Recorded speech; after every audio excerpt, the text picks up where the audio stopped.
Assalamualaikum warahmatullahi wabarakatuh.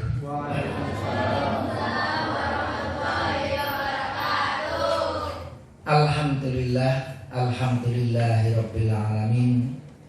Wassalatu wassalamu ala asyrafil anbiya'i wal mursalin Muhammadin wa ala alihi wa ashabihi ajma'in. Asyhadu an la ilaha illallah wahdahu la syarikalah wa asyhadu anna Muhammadan abduhu wa rasuluhu la nabiyya ba'dah. Allahumma sholli ala Muhammad wa ala alihi wa ashabihi ajma'in. Amma ba'd. Bapak-bapak, ibu-ibu sekalian yang berbahagia, pertama mari kita selalu panjatkan puji syukur kehadirat Allah Subhanahu wa taala atas segala nikmat yang telah diberikannya kepada kita semua, khususnya nikmat iman dan Islam. Bapak-bapak, ibu sekalian yang berbahagia, alhamdulillah kita bisa melanjutkan kajian rutin kita yang setelah selesai membahas bab sholat, kita membahas bab zakat. Nanti kalau selesai tentunya babnya bab puasa. Nanti kalau selesai babnya bab haji. Baru nanti yang lain-lain. Itu terkait dengan kajian kalau ingin apa itu urut. Tapi kalau nggak urut ya nanti kita membahas ini. Dan ketika kita membahas tema fikih zakat, kita juga sudah beberapa kali mengkajinya. Kita pernah mengkaji tentang takrifnya, kita pernah mengkaji tentang keutamaan dari zakat itu. Kita juga sudah mengkaji hukumnya dan hukum orang-orang yang menolak mengeluarkannya. Kita juga sudah mengkaji tentang sejarah zakat. Apakah syariat zakat itu hanya Allah berikan kepada umat Nabi Muhammad, atau justru jauh sebelum Nabi Muhammad, para nabi sebelumnya juga sudah diwajibkan untuk zakat. Kemudian kita juga sudah mengkaji tentang syarat-syarat wajibnya zakat. Kita juga sudah mengkaji jenis-jenis harta yang wajib dizakati, mulai dari zakat emas perak, zakat uang, zakat perdagangan, zakat pertanian, zakat binatang ternak. Kita juga sudah mengkaji tentang zakat rikas. Kemudian kita juga sudah mengkaji zakat profesi dan juga zakat produktif. Maka malam hari ini bapak-bapak, ibu-ibu, kita lanjutkan tema zakat, yaitu tentang asnaf, golongan yang berhak menerima zakat. Golongan yang berhak menerima zakat. Dan kita tentunya sudah mengetahui dan menghafalnya. Cuma nanti akan kita kaji satu persatu.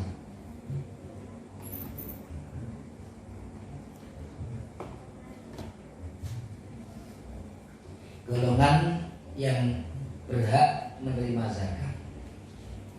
Kemarin kita ketika membahas pengertian zakat, para ulama menyebut apa itu zakat itu? Al-hissatu al-muqaddaratu, bagian yang tertentu minal mali, dari harta. Allati faradahallahu subhanahu wa ta'ala, yang diwajibkan oleh Allah subhanahu wa ta'ala untuk didistribusikan lil mustahiqin, kepada mereka yang berhak untuk menerimanya. Jadi penerima zakat itu sudah ditentukan oleh agama. Dan kalau kita mengeluarkan zakat tidak kepada mustahiqnya, tidak tepat sasaran, maka zakat kita tidak sah. Kadang-kadang lu mosok ngeluarin duit kok berarti naik pahalanya. Iya, kalau tidak mengikuti aturan agama. Karena ada juga kan yang ngomong mosok baca Quran, mosok apa itu kita memuji Allah kok iso masuk neraka. Gitu lah dia muncul itu.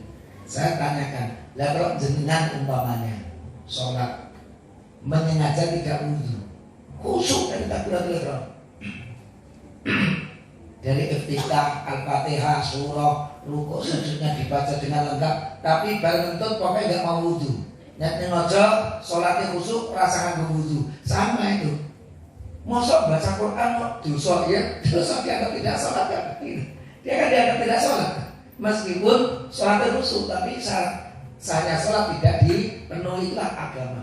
Jadi juga ada aturannya. Tidak sembarang umpamanya sholat itu khusyuk kemudian sah. Tidak, kalau nggak pakai wudu, yang ngajak nggak wudu ya tetap sholatnya tidak sah. Berarti tidak dianggap belum sholat, ya berarti dosa gede, tidak menjalankan ibadah sholat. Meskipun jari ini wis maca Fatihah karo surah, tapi tidak mengikuti aturan agama kita. Maka penting itu. Jadi mengikuti syariat itu juga penting. Ketika kita ingin berbuat baik harus sesuai dengan syariat Allah Subhanahu wa ta'ala. Termasuk zakat. Karena kalau kita memberikan zakat ini kepada yang tidak berhak menerimanya, maka zakatnya nggak sah. Maka penting, disinilah pentingnya kita mengetahui siapa saja yang berhak menerima zakat. Dan ini juga sekaligus sebenarnya nanti saya pertelkan sedikit, saya cuplikan sedikit. Disinilah pentingnya kita ketika keluarkan zakat itu lewat amil. Karena kalau kita zakat lewat amil, bapak-bapak ibu selesai. Zakat kita punya uang 100 juta, zakatnya 2,5 juta, kita berikan kepada amil zakat, selesai tugas kita. Kita ada disebut muzaki. Tapi kalau 2,5 juta itu kepengen diamplopi dewe kepada si A, si B, si C, itu kalau tidak tepat sasaran nggak sah. Kita berikan dia kasihkan kepadanya, ternyata orang itu ternyata tidak berhak untuk menerima zakat, nggak sah. Apa itu zakat kita? Kenapa tidak kepada yang berhak menerima zakat? Maka kalau kita ragu-ragu, apalagi sudah paling mudah berikan kepada amil zakatnya, selesai. Kita udah muzakilah, urusannya ambil zakat dengan Allah. Kalau dia amanah profesional dapat pahala dari Allah. Kalau dia ternyata tidak amanah, urusan dia dengan Allah. Tapi muzakilah sudah selesai. Meskipun uangnya banyak atau ditilep ya, tapi muzakilah sudah selesai, dapat pahala dari Allah. Nah, ini urusannya ambil dengan Allah. Nah, kalau dengan dewe atau dewe banyak tidak tepat sasaran, ya sudah. Berarti zakat kita tertolak karena tidak diberikan kepada mereka yang berhak menerima zakat. Ini salah satu pentingnya kita memahami siapa itu yang berhak untuk menerima zakat. Dan sudah ditegaskan, ini ibadah yang sebelum Nabi Muhammad pun para nabi sebelumnya juga sudah diperintahkan oleh Allah untuk memerintahkan umatnya mengeluarkan zakat. Meskipun juga kita simpulkan bahwa syariat zakat yang paling lengkap dan paripurna itu adalah syariat zakat yang Allah turunkan kepada Nabi Muhammad. Karena memang agama Islam yang dibawa oleh Nabi Muhammad, syariat Nabi Muhammad adalah penyempurna agama tauhid sebelumnya, termasuk mengenai zakat. Bapak-bapak, ibu sekalian yang berbahagia, di dalam surah At-Taubah ayat 60 Allah berfirman, innamas shadaqatu. Kemarin sudah kita sebut lafaz zakat atau makna zakat di dalam Al-Quran itu kadang-kadang menggunakan zakat langsung, wa atuz zakat, kadang-kadang menggunakan kata shadaqah tapi artinya zakat. Kadang-kadang punya lafaz infak, tapi infak ini maknanya adalah zakat. Nanti ditafsirkan oleh para ulama. Termasuk ini juga ditafsirkan secara tekstual sesungguhnya sodakoh itu. Tapi para ulama sepakat yang dimaksud sodakoh di sini adalah sodakoh yang wajib, yaitu zakat. Sesungguhnya zakat itu lil fuqara, bagi mereka, pakai kalau diartikan lil fuqara, bagi orang-orang fakir, wal masakin, dan orang-orang miskin, wal amilina alaiha, dan amilnya, wal mu'allafati qulubuhum, yang ditundukkan hatinya, wa firriqab, dan untuk membantu memerdekakan budak, wal gharimin, untuk mereka yang gharim berhutang, wa fi sabilillah, dan mereka yang fi sabilillah di jalan Allah, wa bani sabil, dan ibnu sabil. Nanti 8 asnaf ini akan kita bahas secara lebih detail. Tapi bapak-bapak, sebelum kita akan membahas 8 asnaf itu, kita perlu menjawab pertanyaan penting ini. Namanya.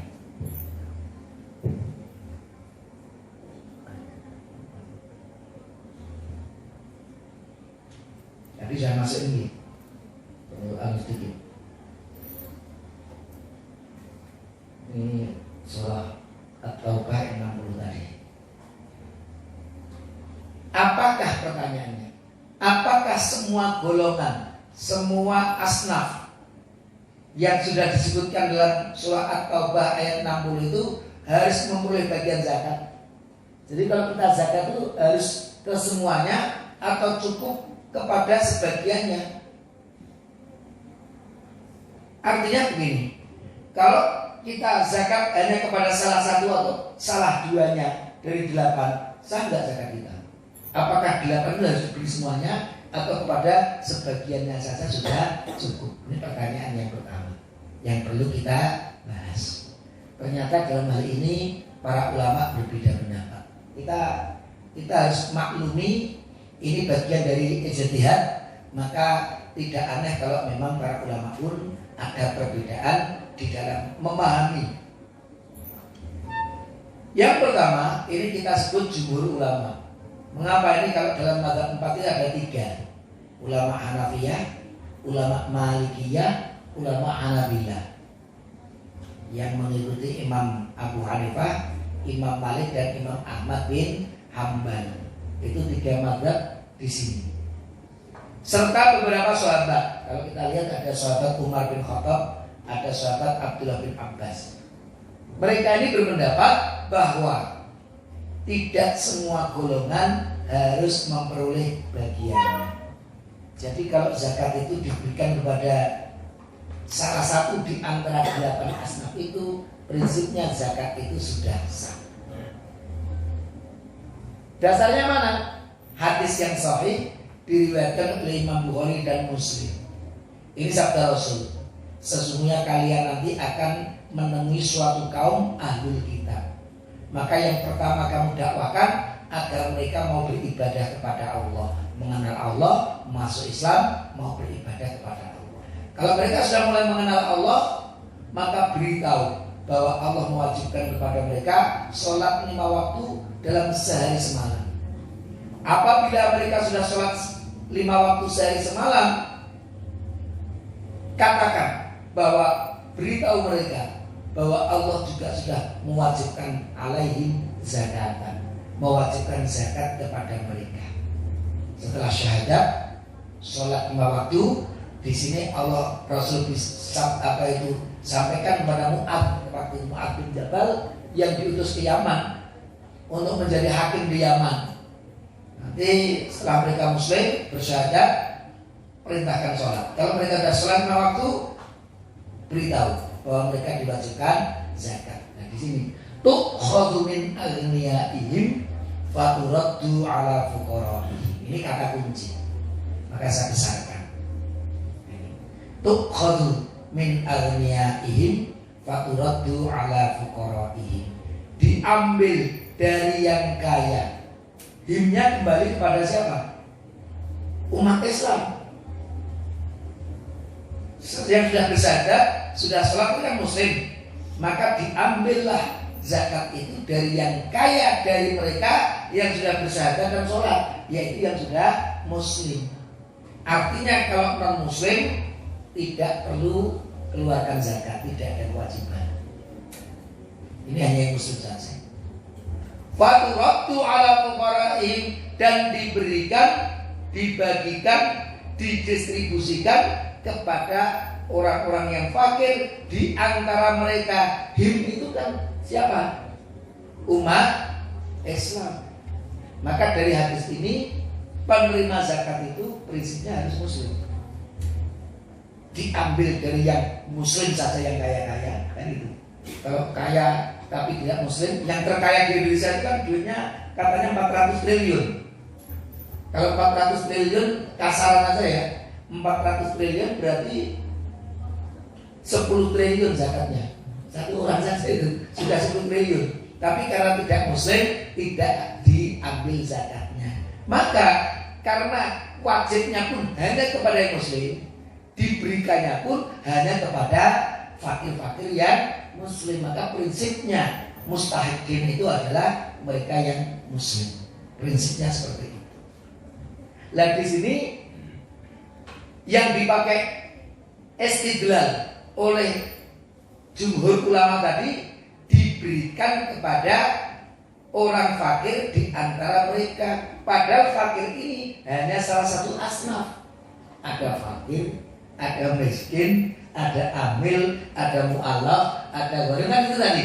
Tapi cukup diberikan kepada fakir. Maka kalau zakat diberikan kepada fakir, itu sudah sah. Padahal fakir itu hanya salah satu asnaf dari 8 itu. Bisa dipahami ya Bapak-bapak? Para ulama menggunakan dasarnya seperti ini. Tapi ternyata memang ada yang berbeda, yaitu Imam Syafi'i. Imam Asy-Syafi'i berpendapat bahwa zakat harus dibagikan kepada 8 asnaf itu dengan merata, kecuali kalau ada asnaf yang tidak ada. Umpamanya anggap saja budak sekarang nggak ada, maka tinggal 7. Sekarang gharim juga tidak ada, maka tinggal 6 kan gitu. Jadi asnaf yang ada itu semuanya harus diberi. Kalau 8 asnaf ada semuanya, ya 8-8-nya harus diberi. Kalau hanya 6, ya berarti 6 yang ada itu semuanya harus diberikan zakatnya. Jadi asnaf yang ada itu zakat harus dibagi kepada semuanya. Itu fatwa Imam Asy-Syafi'i. Bahkan beliau punya fatwa lagi. Jika muzaki itu sendiri yang membagikannya, maka gugur golongan amil. Kalau kita memberikan sendiri, kan salah satu yang menerima zakat kan amil. Saya zakatnya 8 juta. Sing 7 juta tak dum. Iki sing 1 juta tak kantongi sebagai amil, nggak bisa.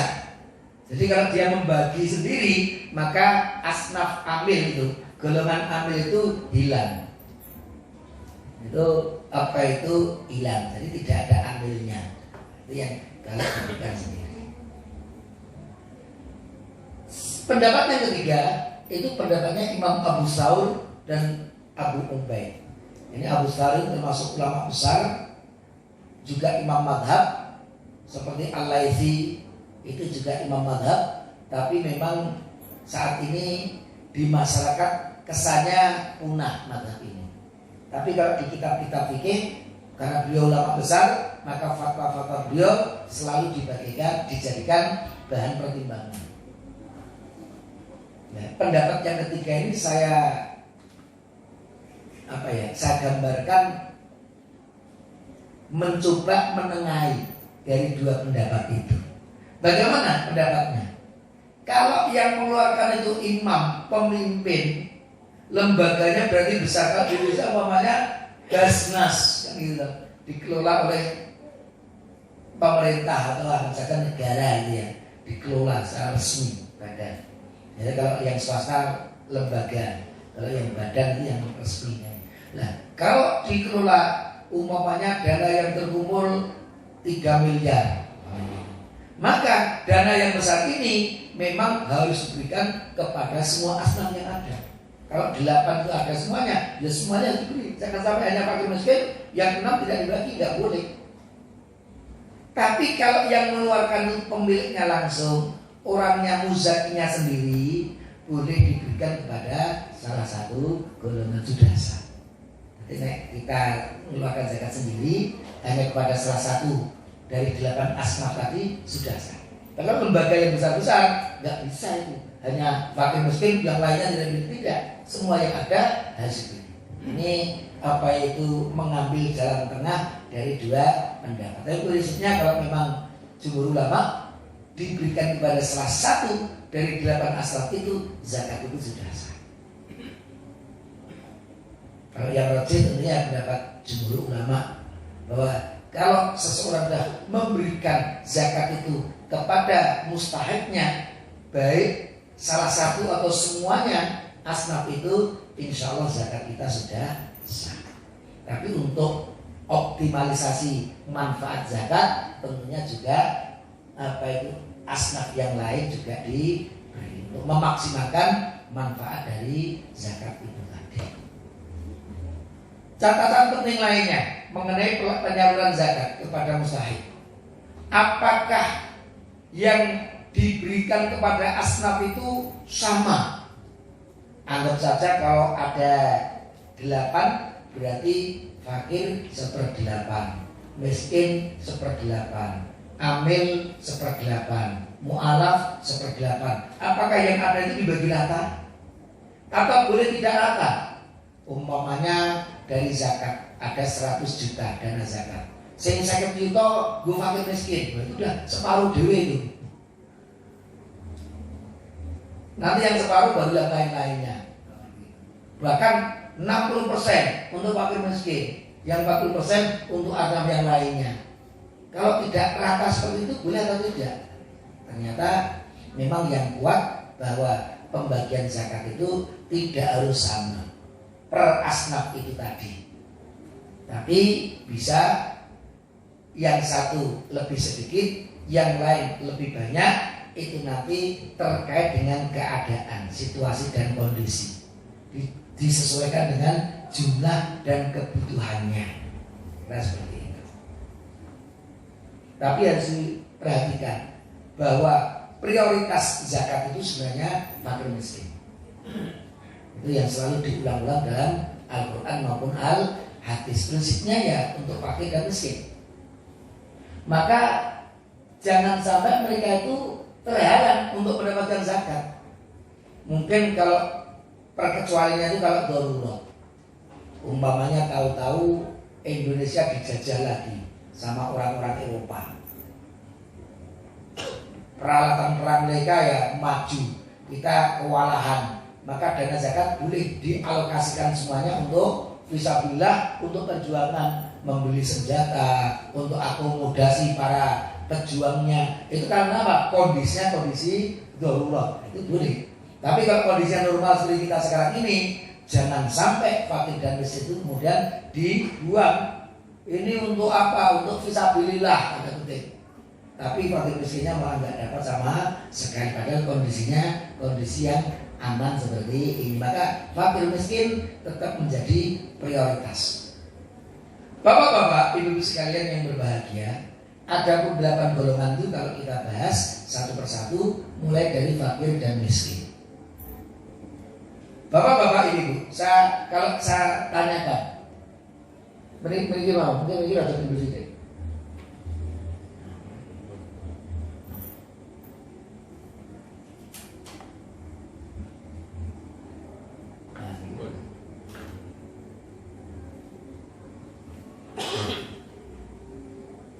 Dari sisi ekonomi, kira-kira yang lebih membutuhkan itu fakir atau miskin?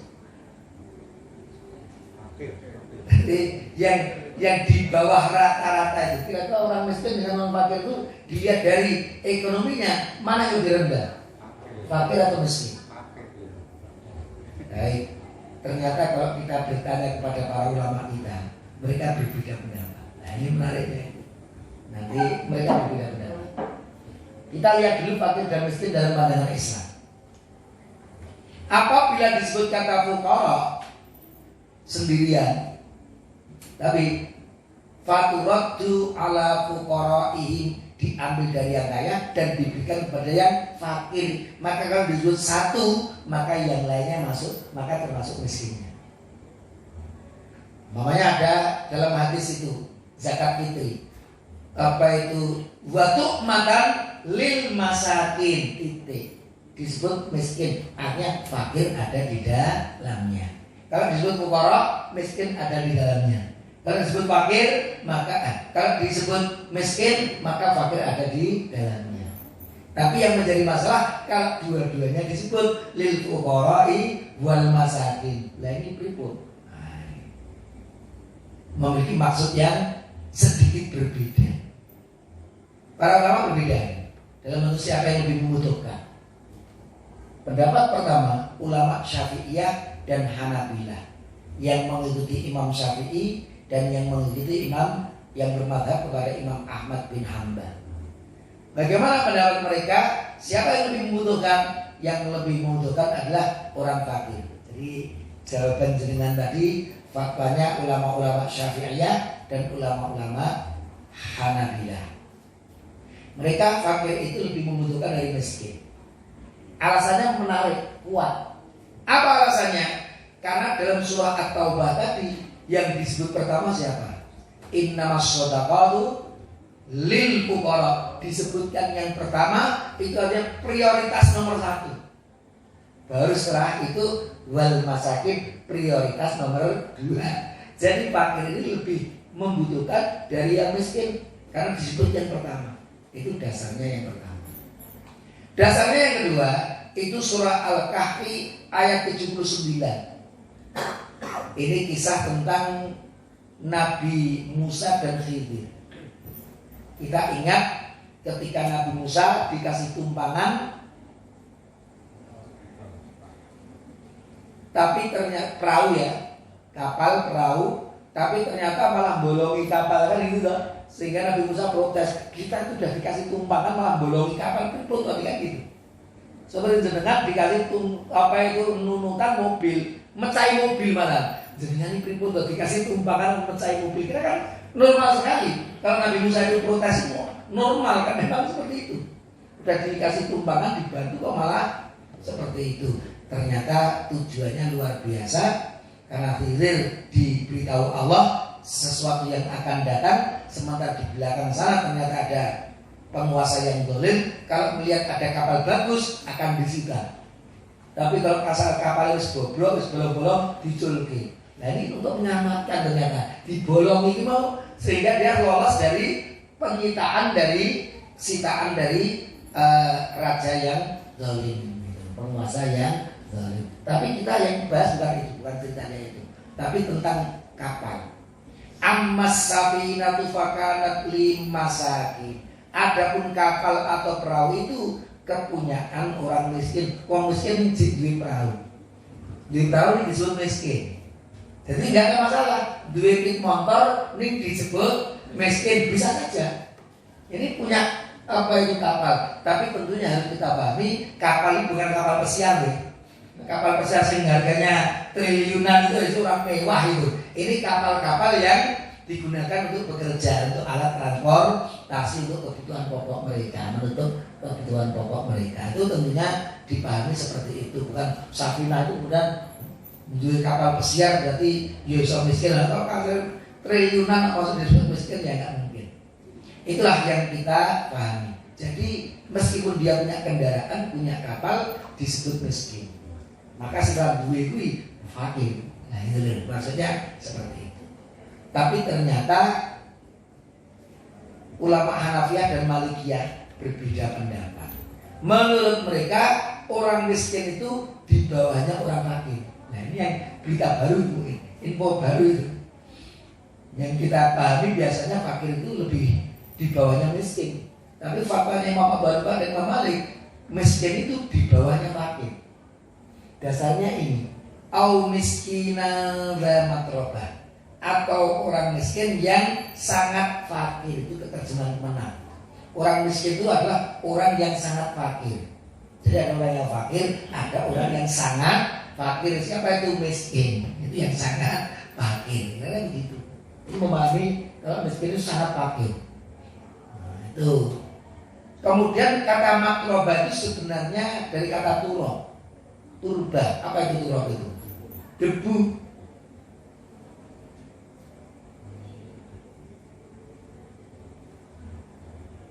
Debu. Jadi kesannya orang miskin itu yang berkalang tanah, yang apa itu tergeletak di atas tanah, di atas debu, tidak ada daya, tidak ada kekuatan sama sekali. Jadi sprenger itu di atas tanah itu tidak ada daya, itu digambarkan orang yang miskin, yang berkalang tanah itu dari saking laparnya.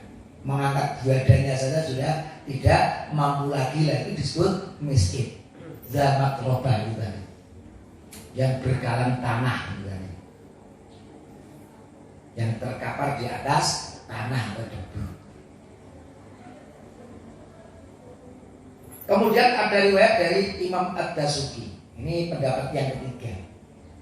Beliau berpendapat kedua kata sinonim.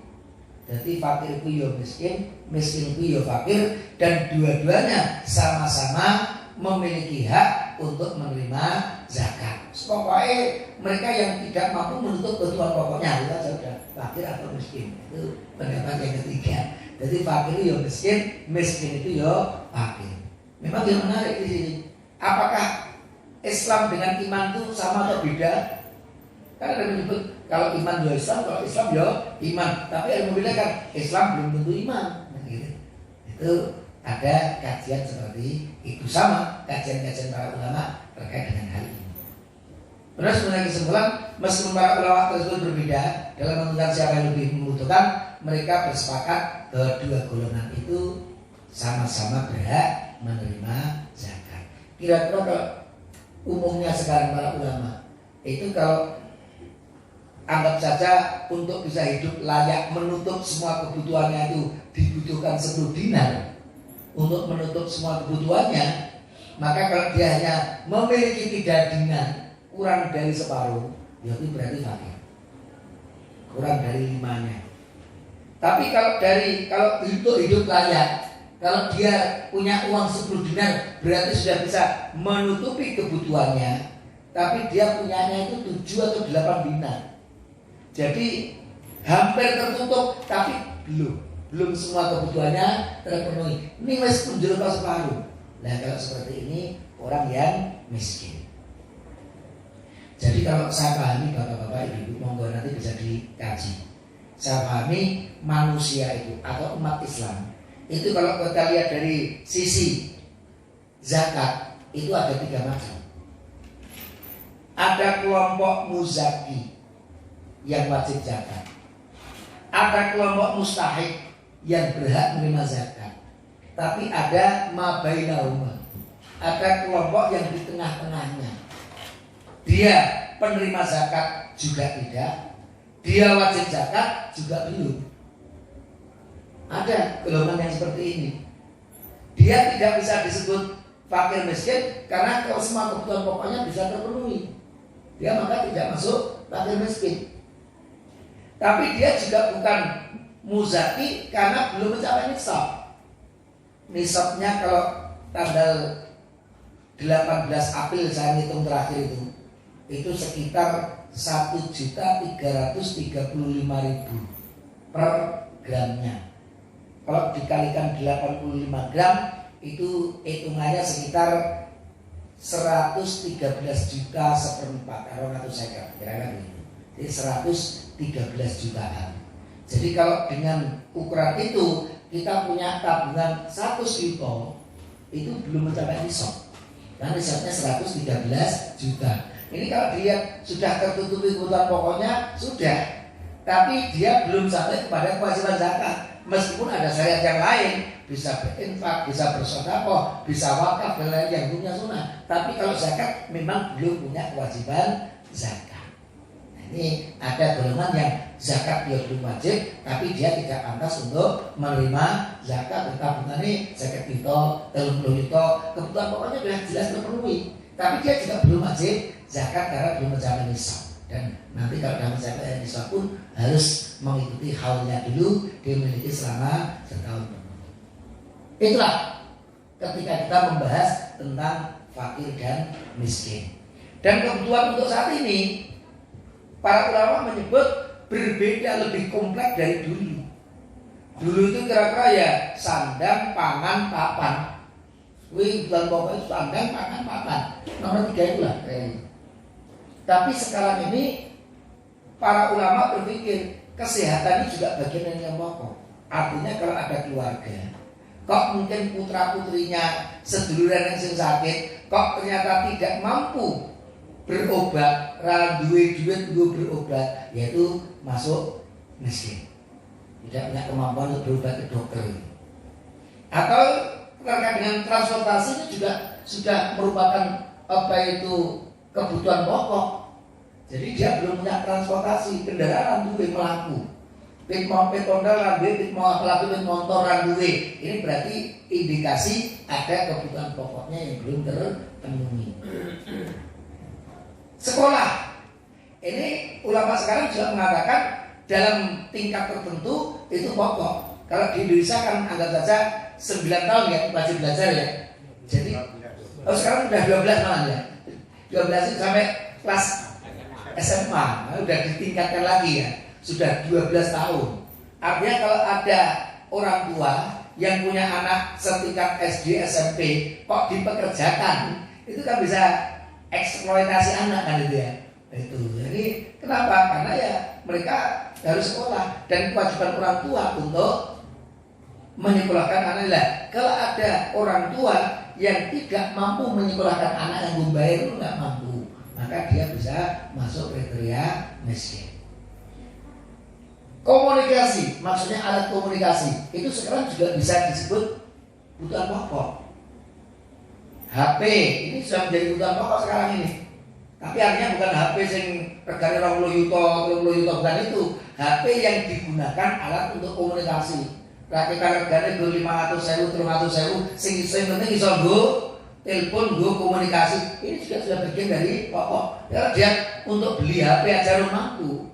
Karena itu pokok saja yang untuk kebutuhan pokok dan komunikasi itu ya berarti dia masih belum mampu memenuhi kebutuhan pokoknya. Karena kalau sekarang ada anggap saja tukang jahit gitu aja lah.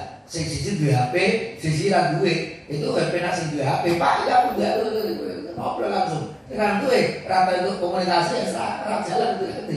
Itulah pentingnya itu alat komunikasi. Ini juga sudah pokok sekarang itu. Mungkin tahun 90-an dulu itu HP itu barang mewah itu. Tapi sekarang bukan barang mewah lagi. Kita bisa masukkan kepada kebutuhan pokok dalam arti ya HP sekedar untuk alat komunikasi itu tadi.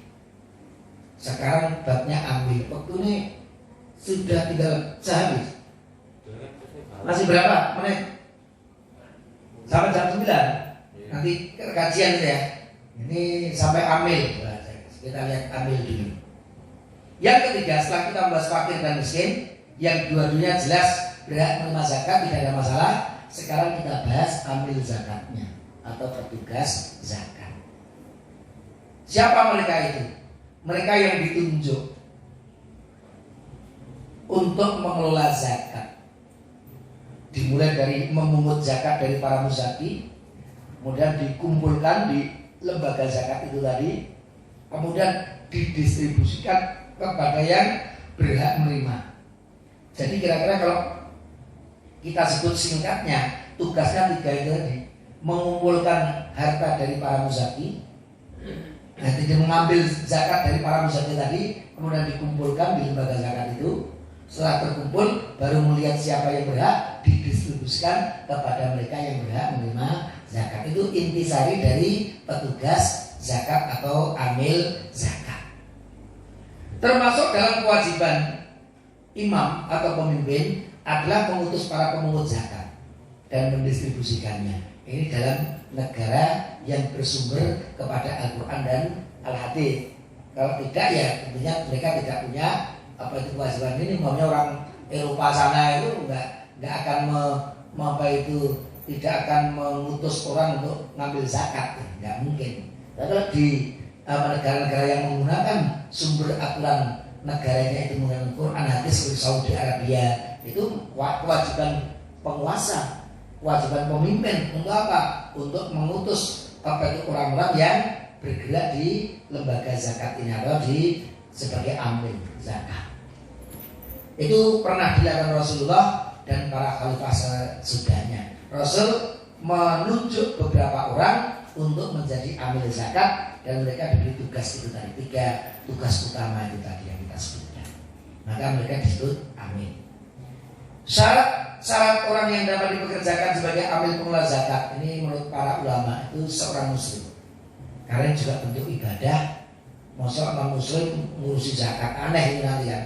Kalau zakat aja nggak mau mengeluarkan, nggak percaya dengan zakat itu bagian dari ibadah, ya maka tidak pantas kalau dikelola oleh non muslim, harus muslim. Balik dan berakal, kaitannya dengan apa itu sosial juga, yang nilai yang harus benar-benar dipikir dengan matang. Kemudian al-adalah dan al-amanah, ini artinya bukan orang yang fasik dan bukan orang yang suka berkhianat, karena dikhawatirkan nanti kalau tidak adil, tidak amanah, nanti dana zakat nanti mubazir. Sudah terkumpul maksimal, tapi ternyata dikumpulkan sama amilnya, dikantongi dhewe sing ditoke sithik. Karena kadang-kadang sekarang ini ada, kita nggak tahu wallahu a'lam bishawab. Ya kita sih sebenarnya perlu slogan, tapi kadang-kadang ya sulit untuk seperti itu. Ada ketika terjadi musibah, ada orang-orang yang berkelompok itu ya ngambil. Itu engkau boyo dikasih kepada bencana itu, satu pertanyaannya itu. Apa itu kok? Sing dikumpulkan mau, setelah itu ngapa dijaluk dari jalan tadi? Ini untuk apa itu bantuan bencana terkumpul mamanya 50 yuto. Poyo 50 yuto itu di bencana. Itu pertanyaan satu. Kalaupun iya, piro? Apa semuanya? Atau jangan-jangan ketemu piro 50 yuto, sing 30 yuto dienggo sing golek-golek iki mau, sing 20 yuto dikirim, ya kirim kok. Ngapus itu kan juga, maka itu bisa disebut itu istilah dalam agama itu masa ibu kaumin ainda kaumin fawaidu. Musibah yang menimpa suatu kaum itu bisa menjadi rezeki bagi kaum yang lain. Ya menunggu mampu. Gaya orang yuk kelompok ya apa untuk dana untuk bantuan bencana terkumpul 1 juta, sing ngumpul uang 10 bagi 5 juta ya. Akhirnya yang 20 juta dewe kan gitu. Kemudian sisanya dikirimkan. Kadang-kadang seperti itu. Tapi kalau mereka siap memberikan yang maksimal itu, seperti Muhammadiyah kita lah. Kemarin Palestina begitu ya. Kita kumpulkan, nggak diambil sendiri sama kita loh. Itu dapatnya 1 second, dapat 500 ya 500 ini langsung sampaikan. Ini kita insya Allah amanah benar seperti itu. Tapi kan tidak semuanya bisa seperti itu. Maka dibutuhkan amil zakat itu juga mereka yang adil dan amanah. Mengerti hukum zakat sesuai dengan kebutuhan lapangan yang membidangi pekerjaan. Karena memang lembaga-lembaga zakat, badan zakat ini sekarang sudah mulai berkembang, lembaganya pun juga sudah mulai menjamur.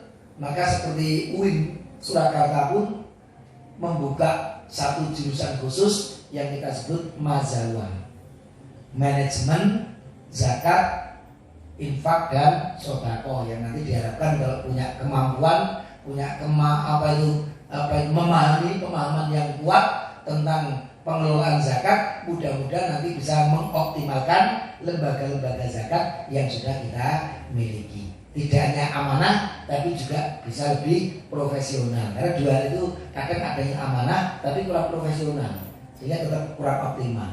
Ada juga yang profesional tapi nggak amanah, malah nyolong dewe, yang itu hanya profesional tapi tidak amanah. Maka dua-duanya itu memang harus menyatu, amanah dan profesional. Dan dimungkinkan untuk memperkerjakan wanita dalam sebagian urusan zakat, terutama yang berkaitan dengan wanita yang tetap menjaga syarat-syarat yang syar'i. Tentunya harus menjaga jangan melanggar syariat. Karena tentunya dalam Islam ketika ada percampuran antara laki-laki dan perempuan, itu juga ada adab yang harus benar-benar ditaati. Karena kalau melanggar biasanya nanti kebablasan, terjadilah perselingkuhan antara teman kantor. Karena apa? Karena hubungannya kebablasan gitu, terlalu dekat. Nah ini juga tidak diperbolehkan. Kita harus menjaga muruah. Saya itu pernah di kelasnya kan kampus negeri Islam lah gitu ya, IAIN gitu ya, atau sekarang UIN. Ada bagian administrasi, mau pulang itu mau bonceng. Pak Selalutin saya bonceng ya, kalau gitu kan, di administrasi ya umum lah kan gitu, administrasi umum.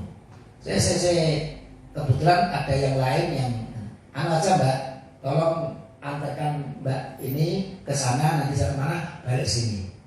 Loh, Pak Soe itu nggak ngatur dewe. Buatan Mbak, saya kan bukan mahram. Takutnya hajinya nggak kuat loh.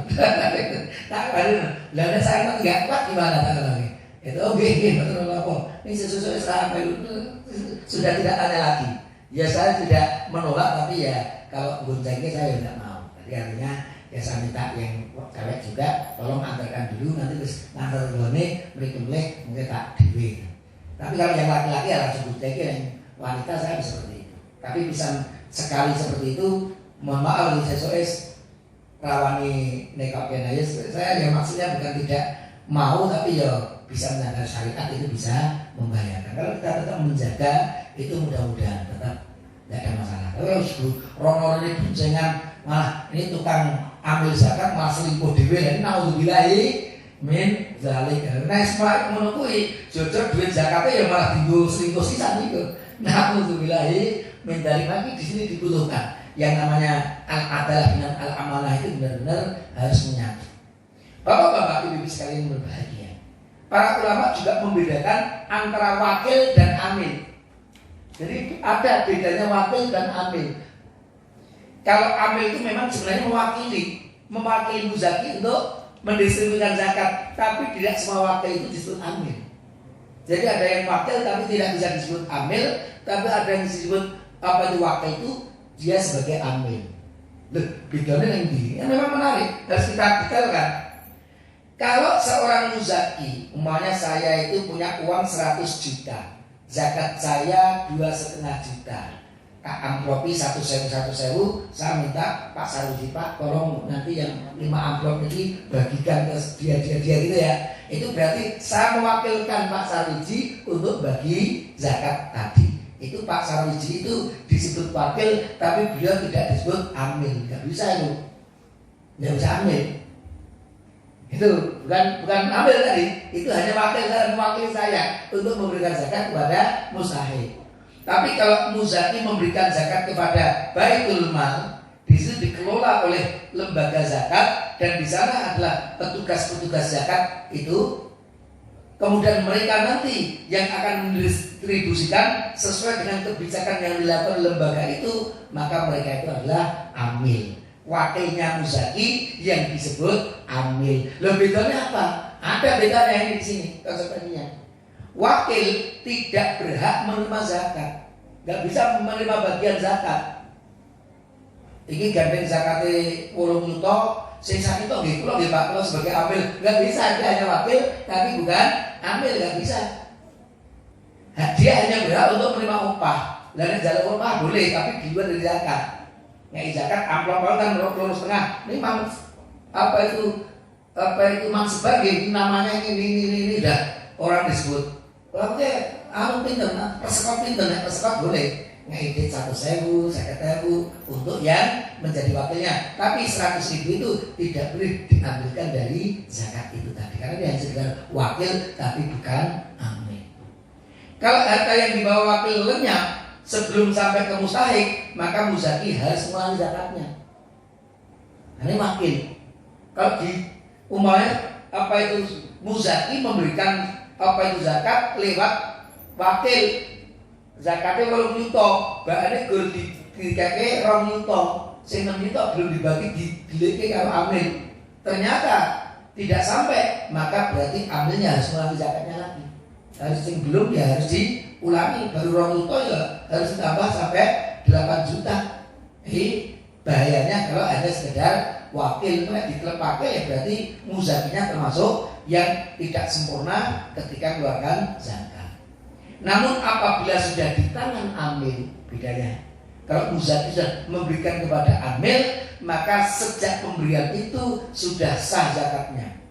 Kalau si amil nanti tidak amanah, si amil nanti khianah, nilai uang zakat itu urusan amil dengan Allah Subhanahu wa taala, muzakinya tidak perlu mengulangi zakat lagi. Itu bedanya wakil dengan amil. Maka ya mari kita kalau zakat itu lewat amil, bukan apa itu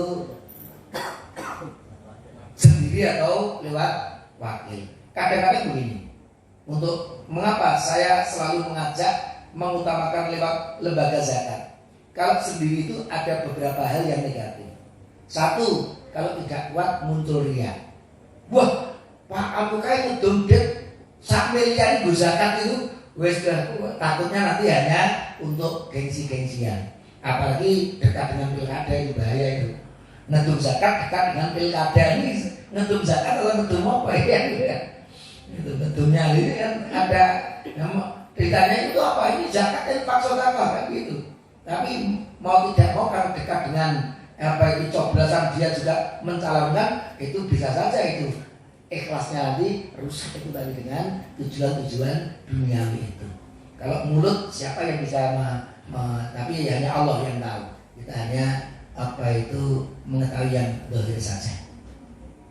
Itu yang berkaitan, itu satu bahaya terkait kalau tidak kuat hatinya bisa kena riya dan lain sebagainya. Yang kedua, itu bisa tidak tepat sasaran. Ngasihkan apa itu nomor ya. Mbak isi rebutan ini sapa wae kuwi. Wae sing gelangi krincing-krincing nang kono aja nganggo nmic rumahnya jadi wis mewah. Ning melu rebutan kan sebetulnya oleh rebutan.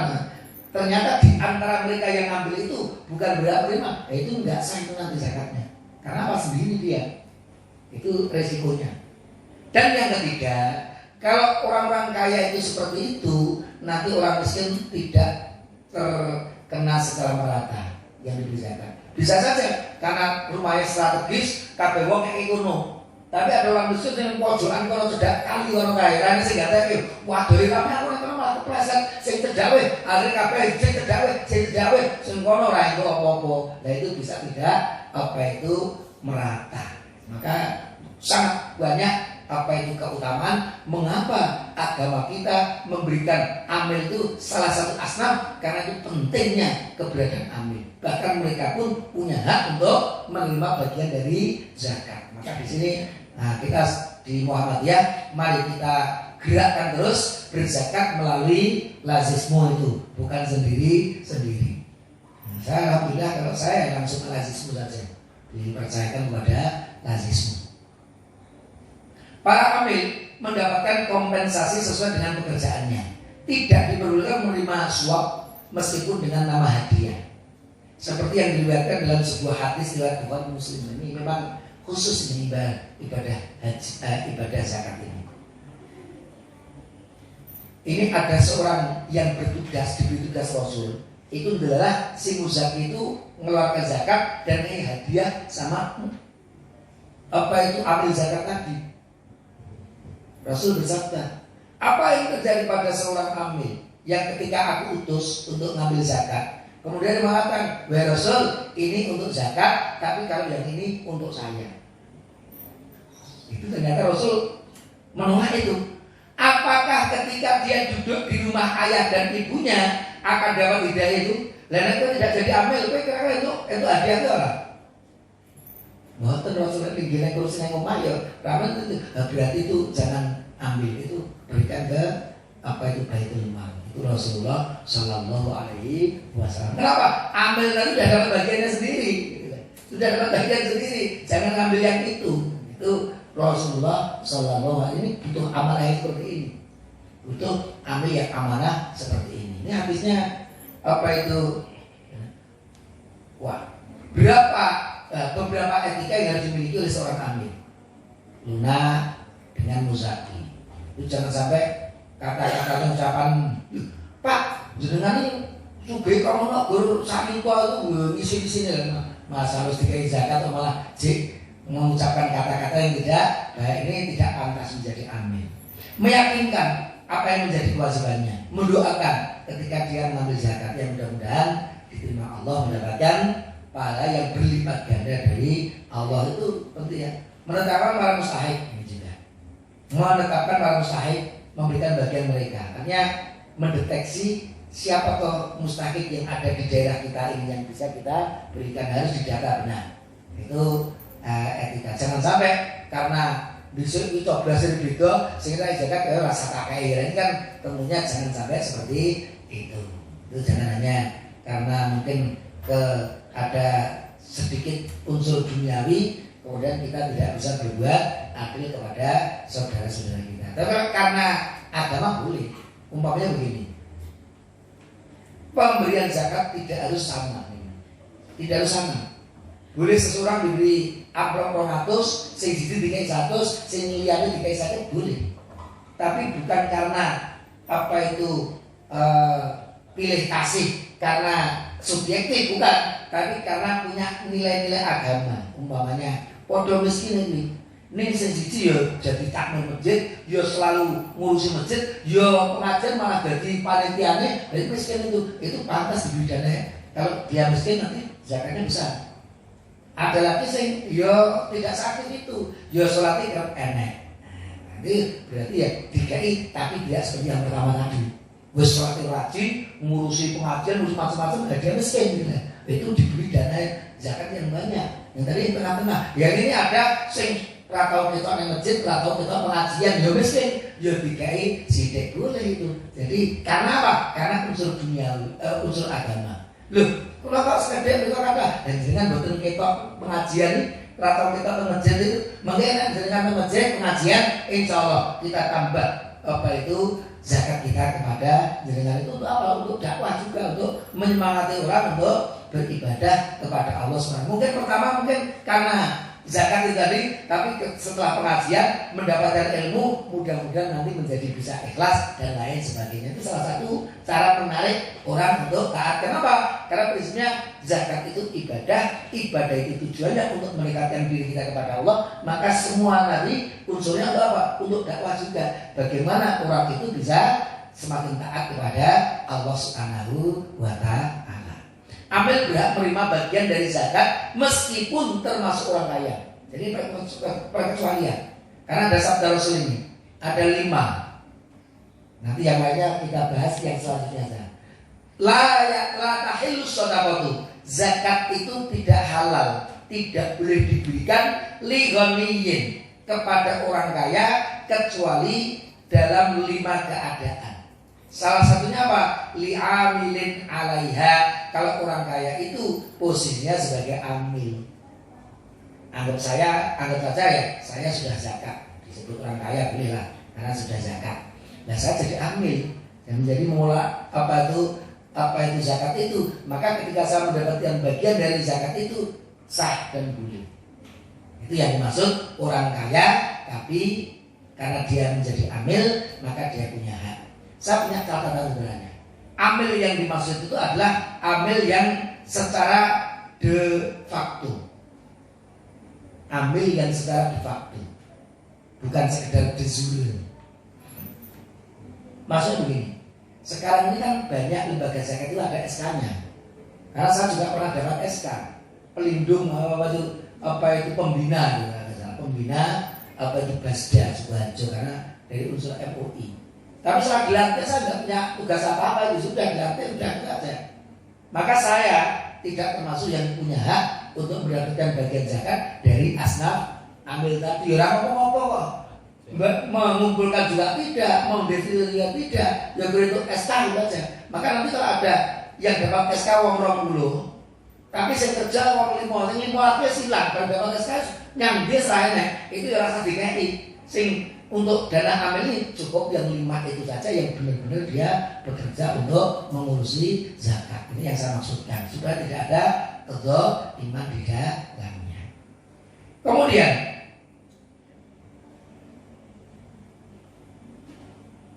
seorang imam dapat mengerjakan kepada amil dengan upah tertentu, dengan waktu tertentu, dan dengan jenis pekerjaan tertentu. Boleh memberikan upah penguasa tadi. Kemudian mereka berpendapat bahwa amil tidak boleh menerima harta zakat lebih dari 1/8. Ini yang menarik. Dan saya memang setuju bahwa bagian dari amil, meskipun tadi saya sampaikan prinsipnya asnaf 8 yang ada itu tidak harus semuanya sama rata. Tapi untuk amil menurut saya yang kuat itu maknanya jangan ambil lebih dari 1/8. Kalau fakir miskin setengahnya pun tidak apa. Mungkin bahkan bisa 2/3-nya karena memang kondisinya ini kondisi paceklik miskin banyak sekali, nggak apa-apa.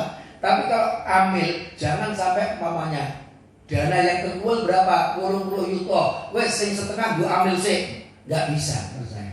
Maksimal yang menurut para ulama itu ya 1/8-nya. Nek 20 yuto yang terkumpul, ya 10 yuto itu maksimal untuk amil. Dan kalau ternyata nanti kurang, nggak apa-apa, penguasa tadi nambahkan dana. Ini sing 10 juta diambilkan dari zakat, sing 5 juta diambilkan dari APBN kita. Nah nanti untuk mengerti ambil zakat yang jumlahnya mungkin butuh, kalau 10 juta kurang ya butuhnya 15 juta, tambahkan dari apa itu dana APBN dari pemerintah itu boleh, tapi jangan dari ambil zakat lebih dari 1/8. Khawatirnya nanti akan menjamur orang-orang yang semakin tidak apa lagi. Wah sih mau apa itu 1/8. Ini lama-lama ya 1/7 aja, lama-lama 1/6, 1/4, 1/5, 1/3, sesuai setengahnya. Nauzubillahi min dzalik. Mu'alaf ini waktu yang akan datang saja. Tapi intinya tadi bapak-bapak, ibu-ibu, prinsipnya tukhadhu min aghniyaihim, diambil dari yang kaya saja, dari yang muslim saja, dari yang kaya, nek non muslim tidak diwajibkan. Faturaddu ala fuqaraihim, dan hanya dibagikan kepada yang fakir dari mereka yang benar-benar muslim. Tapi nanti ada perkecualian khususnya berkaitan dengan mu'alaf. Ada yang non muslim tapi ternyata bisa mendapatkan zakat. Tapi apa itu, mengapa bisa, akan kita bahas pada kesempatan yang akan datang. Ternyata ya kajiannya apa itu cukup, apa itu mendalam ya. Mudah-mudahan nanti yang sisanya juga kita bisa mengkaji dengan lebih mendalam lagi. Itu saja, saya kembalikan kepada yang membawa acara Pak Sarwiji.